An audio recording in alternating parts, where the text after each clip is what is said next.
Fala pessoal, venho aqui compartilhar com vocês um pequeno projeto de automação de piscina. No caso, a gente tem uma piscina aí na vida real, né? E a gente fez alguns levantamentos de projeto, então quis aqui trazer para vocês como é que a gente vai fazer esse pequeno projeto, tá? Então, nesse primeiro momento, deixa seu like aqui embaixo se você está gostando assim desses projetos. Se você tem alguma sugestão também do projeto, fique à vontade para poder comentar, né? E se inscreva aí no canal para dar uma força. Bom, eu gravei um pequeno trechozinho lá explicando como é que tá a vida real, né, ali do projeto, né?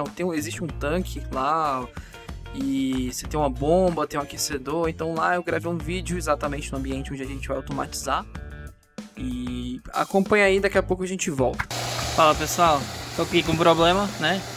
A elétrica não foi feita por um cara que entende bastante, então a gente vai fazer uma automação para essa parte aqui. Aqui no caso a gente tem um aquecedor, que é um aquecedor de fonte, né? Uma fonte chaveada do aquecedor. Ali embaixo a gente tem uma bomba da WEG, se não me engano é a W46J, que ela é bivolt. E aqui também temos o controlador de temperatura. Então o cara deixou aqui o circuito até os disjuntores e depois ele pegou e ligou aqui já direto na bomba. Então o disjuntor do meio é o da bomba, o da esquerda aqui é da iluminação, que também tem, e esse daqui a gente ainda não conseguiu identificar, mas acredito que seja da questão do aquecedor, né? No caso a bomba aqui já tá funcionando, né? A gente ligou com a cascata, tá funcionando essa bomba, mas sempre é bom limpar o filtro antes de ligar ela, porque evita de ter problemas aí futuros, né? Esse pré-filtro, que é essa região aqui. Aqui no caso a gente também tem um circuito aqui para recircular, né? Então a gente colocou aqui nesse filtro maior para só ficar circulando a água, e o dreno vai ali pro lote do vizinho provisoriamente. Falando em termos de controle de válvulas, então temos aqui a parte do ralo de fundo, aqui embaixo do aspiração, aqui da cascata que tá ligada, o retorno bypass, retorno da água de aquecedor, né? E também a entrada do aquecimento. Então, quando for utilizar o aquecimento, tem que liberar essas duas válvulas aqui. Bom, então como vocês puderam observar lá na situação real, né, teve alguns problemas ali, né? Então eu vou apresentar para vocês algumas situações que tem naquele circuito, como é que ele estava funcionando, e depois eu vou explicar mais ou menos como é que vai ser a solução, tá? Então aqui no caso eu peguei um programa chamado CAD-Simu, ele é um simulador de elétrica. Minha versão aqui está em italiano, mas tranquilo, dá para se utilizar somente a simbologia para poder explicar. Então, o circuito lá, originalmente, ele tinha essa disposição aqui, né? Onde a fase chegava para os 3 disjuntores, né? Tá aqui expresso em vermelho. E aí, dos disjuntores sairiam para os dispositivos. Esse LED aqui é o sistema de iluminação, né? Seguindo a ordem lá dos disjuntores do vídeo. E aqui, no caso, também tem um controle da bomba, tá? E esse último aqui era o disjuntor que controla o aquecimento, né? Então, aqui no controle de iluminação, tranquilo, né? Aqui no controle da bomba, lá a bomba tem um tipo de fechamento. A bomba, se não me engano, da WEG é W46J. Então, essa bomba ela é uma bomba bivolt e dependendo do fechamento dos fios aí, você vai trabalhar numa tensão diferente. Nosso caso aqui era uma bomba que estava trabalhando em 220 volts, tá? Mas eu representei com essa bomba monofásica aqui, né? Um motor monofásico, somente para facilitar o entendimento de acionamento. Mas basicamente é só um fio que controla o acionamento dessa bomba, tá? No tocante a uma observação extremamente importante, né? Jamais, em hipótese alguma, utilize um disjuntor como interruptor. O disjuntor é um dispositivo de segurança que, quando você vai ligando e desligando ele, muitas vezes ele se danifica, tá? Então ele é feito para você se utilizar aí somente como dispositivo de segurança e seccionamento para manutenções. Ele não é um interruptor, né?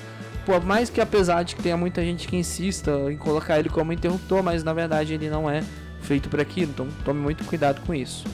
Mas pra gente foi interessante porque no caso aqui ele já deixou preparado para um sistema talvez de automação. Então no lugar desses 3 disjuntores aqui a gente vai colocar um outro dispositivo que daqui a pouco a gente fala sobre qual é esse dispositivo, tá?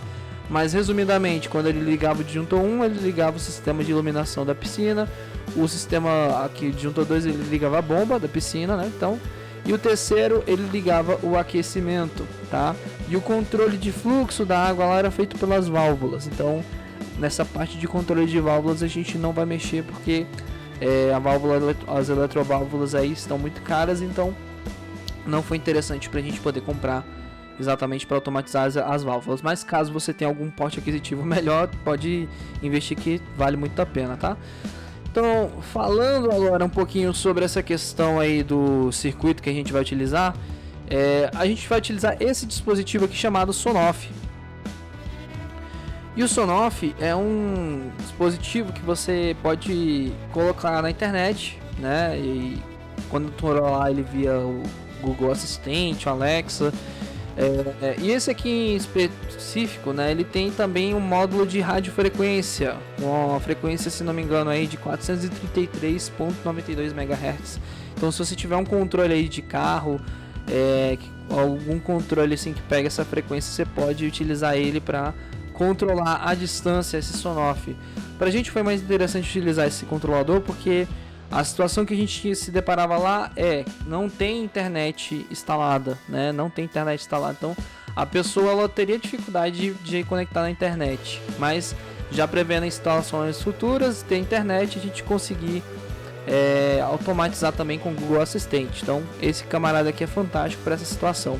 E a gente escolheu esse modelo que é o R3, né? O 4CH Pro R3, porque ele tem esses relés no lugar dos contatos dele ser só fase ou só neutro. Então dá para você colocar dois tipos de sistema, AC e DC, né? Porque é um relé aqui, né? E aí ele tem também aqui a alimentação de fonte, então você pode colocar um banco de baterias aí, no break, esse tipo de coisa, e também alimentação fase neutro bivolt aqui, sem nenhuma dor de cabeça, também bem tranquilo, ó, neutro, né, em azul aqui e vermelho em fase. Aqui também tem uma outra situação que ele só aguenta 10 amperes por relé, então quando você vai acionar uma bomba puxa muita corrente, então não é tão interessante você pegar e colocar diretamente a bomba sendo controlada aí na saída dele. Por isso que nesse circuito aqui embaixo a gente colocou aqui alguns contatores, tá? Então cada contator desse aí tem alguma função. Então um contator K1 aqui, ele vai ser responsável pelo acionamento da bomba. O segundo aqui vai ser responsável pelo aquecimento, que é o K2. E o terceiro vai ser responsável pela iluminação, tá? Então, de acordo com cada tipo aí de sistema de instalação, um contator ele é adequado para isso, porque ele suporta uma corrente muito maior.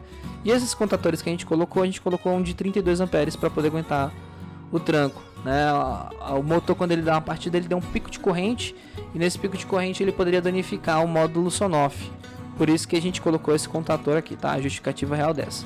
E vocês devem estar se perguntando o que essa lâmpada está fazendo aqui. No caso, como é um dispositivo que tinha 4 saídas, né, digamos assim, esse R4 aqui a gente colocou como uma lâmpada que ficaria instalada lá na caixa de máquina, né, na casa de máquinas, porque às vezes você tem uma casa de máquinas que é escura e não fica tão tranquilo para trabalhar com ela no escuro. Às vezes você tem que segurar a lanterna, alguma coisa do tipo. Então já prevendo já uma iluminação ali para dentro da casa de máquina, colocamos aí o R4, tá? Lembrando que uma situação aí muito interessante desse módulo é que você, por exemplo, perdeu o controle de radiofrequência, você pode utilizar também esses botões aí para poder acionar. Então o R1 aciona lá o carga R1, né? E aí você pode botar uma legenda lá para falar o que é o que. Isso facilita bastante. Atrás desse módulo ele conecta em canaletas elétricas, então para a instalação é bem tranquilo. E no tocante a quadro elétrico, né, faltaria aqui apenas um disjuntor para controlar aqui a fase, para controlar o circuito de comando, e um outro disjuntor para alimentar a parte de potência. Essa parte de potência aqui não está expressa nesse esquema, né, porque vai variar de acordo com o seu tipo de instalação, mas a lógica é essa. E nos contatores, isso aqui é padrão, tá? Eu sempre coloco meus projetos a alimentação aqui da fase no A1 e o A2 no neutro, né? Sempre lembrando de fazer uma padronização aí conforme as normas técnicas vigentes. Beleza? Então, galera, nesse primeiro momento é só o esquemático. Daqui a pouco eu vou mostrar para vocês os protótipos em funcionamento. Beleza, pessoal, então é o seguinte, né, esse aqui é uma bancada, eu mantenho na bancada aqui pra gente poder só fazer o teste. Sei que não tá conforme as normas vigentes, mas mais para poder fechar o vídeo aí com o projeto em funcionamento. Bom, aqui está a lâmpada, aqui são os contadores e aqui está o Sonoff. Aqui, obviamente, coloquei duas extensões, tá? Em azul tá o neutro, certinho, e marrom aqui tá a fase chegando para os relés, né? Como a gente já explicou anteriormente aí, segundo esquemático. Aqui tem uma outra extensão, que essa aqui é o circuito de alimentação do controle, tá? Então aqui é a alimentação do controle e esse aqui é a alimentação da potência. Então, basicamente, nesse momento é isso, beleza? Já volto aqui com ele ligado para poder demonstrar para vocês. Bom, devidamente energizado, né? Aqui no caso, antes da gente testar mesmo, eu queria mostrar para vocês o controle. Então esse aqui é o controle que eu falei, né? Controle automotivo aí que pode também ser utilizado para controlar as suas cargas, tá? E aqui no caso a gente tem esses 4 botões que você pode utilizar para acionar as coisas, né? Então, no caso, isso aqui fica dentro da caixa da piscina, essa parte desse quadro, e essa parte aqui, né, fica no seu chaveiro ou coisas do tipo, tá? Então, vou primeiramente testar com uma vantagem aqui, pressionando esse primeiro botão. Então ele vai acionar aqui o meu relé, né? Meu contator, isso. Aí eu vou pressionar agora o segundo, ó. Percebe que esse barulho estalo, né? Ele se troca, então eu pressionei aqui, ó. Aqui no caso ele ligou a lâmpada, né? E aqui ele liga o contator, tá? Então, essa daqui é a parte de controle no quadrozinho, né? Deixa eu desligar agora aqui, aqui e aqui. Aí vamos supor que você não tem internet no ambiente real, né? Você tem só esse chaveirinho aqui. Então é muito fácil controlar ele. Se vocês quiserem, depois eu explico como é que configura. Aqui no caso, eu coloquei o A para ser o contator, esse contator aqui, né? Então pressionei o controle, ele controla aqui, ó, aciona ou desaciona para mim, né? Então, se eu acionar aqui, ó, só pressionar o botão e ele liga tudo, né? Então, como vocês podem ver, o projeto funciona muito bem, né? E se esse vídeo bater 50 likes, a gente faz a continuação dele, explicando a parte de IoT com configuração no Google Assistente.